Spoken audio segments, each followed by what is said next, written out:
Hey everybody, Wesley Strader here with Bass University, and a lot of people skip a lot of baits under different type of structures, different cover, whether it be boat docks, bridges, whatever.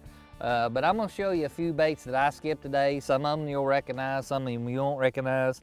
There's a lot of different baits that you can skip that you may not have thought that you could skip underneath things. One, for example, is this is a 5-inch zoom swimmer on a Trocar belly weighted hook. This thing will skip for 10,000 miles if you get it dialed in right.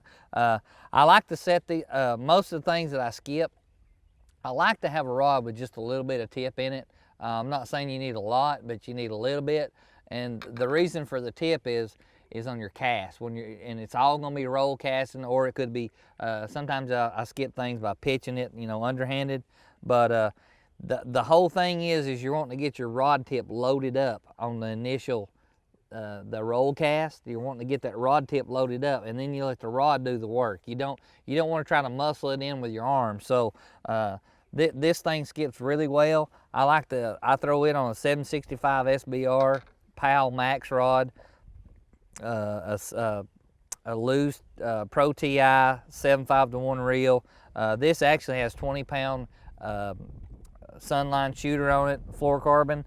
And let's see, I kind of use the same exact setup here on a jig. A lot of people, a jig's noted for being able to skip, but there's a lot of things that people don't know.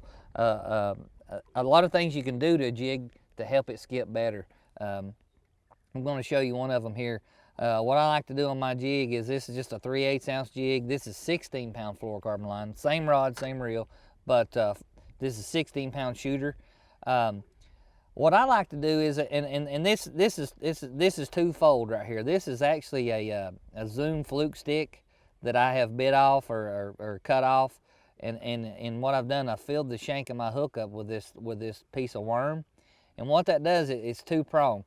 It also gives it a little bit of weight and bulk for when you're skipping. Same thing, you're using a roll cast. You're keeping the lure low to the water.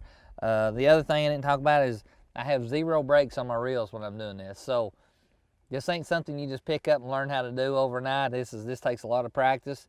The other thing with this worm, by putting this worm on here, when you skip a jig underneath the dock, that thing's skipping across the water, skip.